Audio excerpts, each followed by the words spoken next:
You don't love yourself enough, or you'd love your nature too, and what it demands of you. Consider if you have behaved to all in such a way that this way be said of you, never has he wronged a man in deed or word. What is divine deserves our affection because it is good. What is human deserves our affection because it is like us. People who love what they do wear themselves down doing it. They even forget to wash or eat.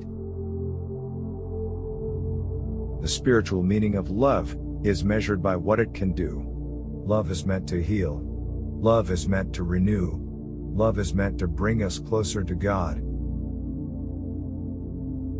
Accustom yourself to attend carefully to what is said by another, and as much as it is possible, try to inhabit the speaker's mind. One thing here is worth a great deal: to pass your life in truth and justice, with a benevolent disposition even to liars and unjust men. Refer your action to no other end than the common good. If a man is mistaken, instruct him kindly, and show him his error. But if you are not able, blame yourself, or not even yourself. Is helping others less valuable to you? Not worth your effort? To show intuitive sympathy for friends, tolerance to amateurs and sloppy thinkers. To have learned how to accept favors from friends, without losing your self-respect, or appearing ungrateful. His respect for people who practiced philosophy, at least those who were sincere about it, but without denigrating the others, or listening to them. Only attend to yourself, and resolve to be a good man in every act that you do. We ought to do good to others, as simply as a horse runs, or a bee makes honey, or a vine bears grapes season after season, without thinking of the grapes it has borne. Adapt yourself to the things among which your lot has been cast, and love sincerely the fellow creatures with whom destiny has ordained that you shall live. What is your art? To be good.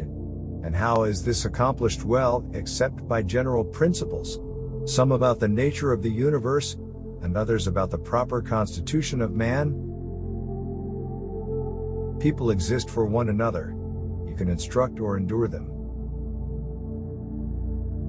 That no one could ever have felt patronized by him, or in a position to patronize him. A sense of humor. Perhaps there are none more lazy, or more truly ignorant, than your everlasting readers. Let men see, let them know, a real man, who lives as he was meant to live. To be feared is to fear. No one has been able to strike terror into others, and at the same time enjoy peace of mind himself. Have I done something for the common good? Then I share in the benefits. To stay centered on that, not to give up. The secret of all victory lies in the organization of the non-obvious. A man's worth is no greater than his ambitions. Another person will not hurt you without your cooperation. You are hurt the moment you believe yourself to be. Ambition means tying your well-being to what other people say or do. Self-indulgence means tying it to the things that happen to you. Sanity means tying it to your own actions. To understand the true quality of people, you must look into their minds and examine their pursuits and aversions. When you've done well, and another has benefited by it, why, like a fool, do you look for a third thing on top, credit for the good deed or a favor in return? So when you hear that even life and the like are indifferent, don't become apathetic, and by the same token, when you're advised to care about them, don't become superficial and conceive a passion for externals. Whenever externals are more important to you than your own integrity, then be prepared to serve them the remainder of your life. Being attached to many things, we are weighed down and dragged along with them. Never get into family fights over material things, give them up willingly, and your moral standing will increase in proportion. If you are pained by external things, it is not they that disturb you, but your own judgment of them. And it is in your power to wipe out that judgment now. Despise not death, but welcome it, for nature wills it like all else. Think of yourself as dead. You have lived your life. Now take what's left and live it properly. A brief existence is common to all things, and yet you avoid and pursue all things as if they would be eternal. Death, the end of sense perception, of being controlled by our emotions, of mental activity, of enslavement to our bodies. You could leave life right now. Let that determine what you do and say and think. When thou art above measure angry, bethink thee how momentary is man's life.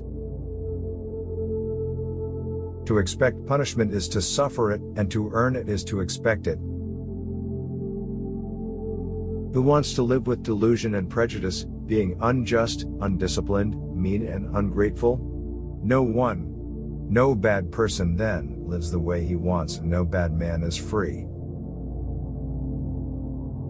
He who does wrong against himself. He who acts unjustly to himself, because he makes himself bad. Show me someone untroubled with disturbing thoughts about illness, danger, death, exile, or loss of reputation. By all the gods, I want to see a stoic. A man must learn a great deal to enable him to pass a correct judgment on another man's acts. It's silly to try to escape other people's faults. They are inescapable. Just try to escape your own. When another blames you, hates you, or people voice similar criticisms, go to their souls, penetrate inside and see what sort of people they are. You will realize that there is no need to be racked with anxiety that they should hold any particular opinion about you.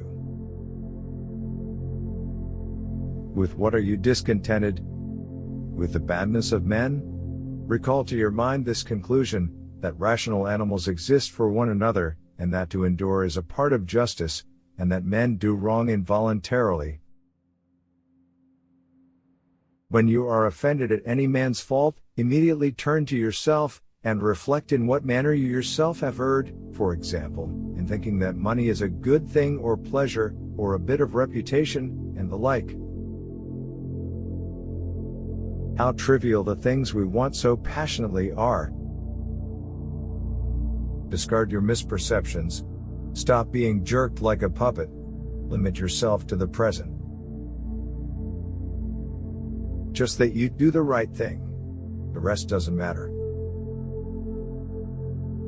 Live out your life in truth and justice, tolerant of those who are neither true nor just. To move from one unselfish action to another with God in mind. Only there, delight and stillness. He who is afraid of pain will sometimes also be afraid of some of the things that will happen in the world, and even this is impiety. And he who pursues pleasure will not abstain from injustice, and this is plainly impiety. A fool cannot be convinced or even compelled to renounce his folly. God save me from fools with a little philosophy. No one is more difficult to reach. Loss is nothing else but change, and change is nature's delight. The impediment to action advances action. What stands in the way becomes the way. How easy it is to repel and to wipe away every impression which is troublesome or unsuitable, and immediately to be in all tranquility. Never let the future disturb you. You will meet it, if you have to, with the same weapons of reason which today arm you against the present. Throw away your books, stop letting yourself be distracted. The best way to avenge yourself is to not be like that. Such as are your habitual thoughts, such also will be the character of your mind. Very little is needed for everything to be upset and ruined, only a slight lapse in reason. Is a world without shameless people possible? No. So this person you've just met is one of them. Get over it. Perfection of character is this: to live each day as if it were your last, without frenzy, without apathy, without pretense. The operations of the will are in our power. Not in our power are the body's parts, property, parents, siblings, children, country, or friends. The first step: don't be anxious. Nature controls it all. The second step: concentrate on what you have to do. Fix your eyes on it. Remind yourself that your task is to be a good human being. Remind yourself what nature demands of people. Then do it, without hesitation, and speak the truth as you see it. But with kindness. With humility. Without hypocrisy. Don't be overheard complaining, not even to yourself. Do not be perturbed, for all things are according to the nature of the universal, and in a little time you will be nobody and nowhere. True good fortune is what you make for yourself. Good fortune, good character, good intentions, good actions. Let not your mind run on what you lack as much as on what you have already.